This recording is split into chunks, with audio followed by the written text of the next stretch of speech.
አፍ እንዳመጣልህ ዝም ብለን ቡሩምቡር አትበል። መጀመሪያ ስብከትን አጥራ። መልካም ቀን። ማርያም ላንተ ሞታለች፣ ማርያም ላንተ ስቅላለች፣ ማርያም ላንተ መከራን ተቀብላለች።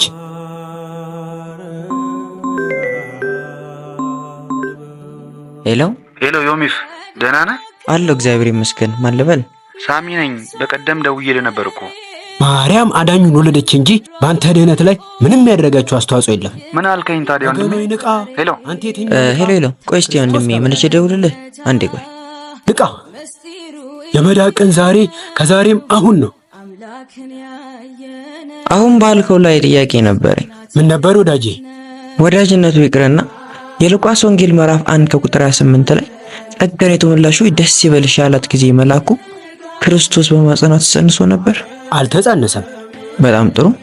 የሉቃስ ወንጌል ምዕራፍ 1 ከቁጥር 31 ላይ ወንድ ልጅን ትወልጃለሽ ያላት ጊዜስ በማኅፀኗ ተጸንሶ ነበር? አልተጸነሰም። የሉቃስ ወንጌል ምዕራፍ 1 ከቁጥር 35 ላይ መንፈስ ቅዱስ ያድርብሻል የልዑል ኃይልም ይጸልልሻል ያላት ጊዜስ በማኅፀኗ ተጸንሶ ነበር? ያኔም አልተጸነሰም። ታዲያ በየትኛው ቅጽበት ነው በማኅፀኗ የተጸነሰው? እነሆኝ የጌታ ባሪያ እንደ ቃል ይደረግልኝ ባለችበት ቅጽበት ነው። ታዲያ ክርስቶስ ሁሉን ቻይ በመሆኑ በፈለገው ሰዓት በማኅፀኗ ማደር እየቻለ ለምን ይመስልሃል መልአኩን ልኮ ለድንግል ማርያም ማብሰር ያስፈለገው? ለምንስ ይመስልሃል ያቺ የፍቃዷ ቃል ከአፏ እስክትወጣ ጠብቆ በማኅፀኗ ያደረው?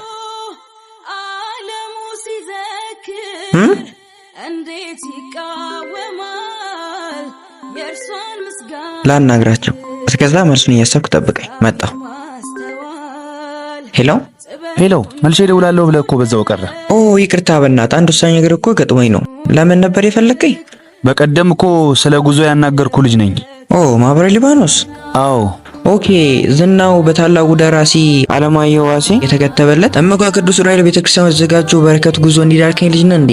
አዎ ወንድሜ፣ የፊታችን ሚያዝያ 24 በተዘጋጀው መንፈሳዊ ጉዞ ላይ በዝማሬና በተለያዩ መንፈሳዊ አገልግሎት እንድታግዘን ፈልገን ነበር። ኦ አይ ችግር የለውም፣ አሁን አስታውስኩ። እንደውም መነሻ ቦታ አዳማ ገብርኤል ቤተክርስቲያን ያልክልኝና? በትክክል።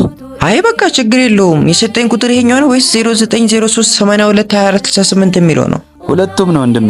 ኦኬ እሺ፣ ሁለቱም ነው። በቃ ችግር የለውም። አንዳንድ ሰዎች ወንድም አፈላለጌ ይዤ እመጣለሁ፣ እኔም እመጣለሁ። ችግር የለውም። እሺ አመሰግናለሁ። በቃ ወሰን ጉዳይ አለችኝ። መዝጋት አለብኝ። እሺ ምን አልከኝ ታዲያ?